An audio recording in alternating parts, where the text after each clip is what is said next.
Apakah hukum duit raya kita diberi melalui buat undian macam tikam? Tengok nak mau berapa duit pilih dapat cabutan berapa? Jawabnya boleh. Baik, anak-anak pergi raya budak-budak. Tuan rumah pun bubuh duit raya dalam tabung. Tak tahu berapa-berapa. Ada siar, ada 3 ya, ada 5 ya. Budak-budak pun ambil. Ada boleh 3 ya, ada boleh siar. Tak ada masalah, bukan judi. Judi tu budak nak ambil tu dia kena bayar.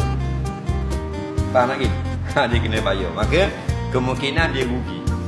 Hartanya dapat pada tuan rumah. Dan cuma kalau boleh tak salah buat gitu.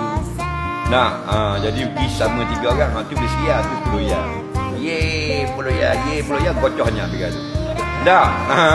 Dah panas langok dah dia boleh siar. Mari dia tukar gendong. Duduk atas pagar belakang. Faham tupang basikal dia boleh 10 ya. Dia tukar bawa ke korek basikal boleh siar. Dah. Bila buri sama je. Melainkan golongan lain mari pula buat lain. Kalau kita 10 ya tadi habis dah tinggal 5 ya.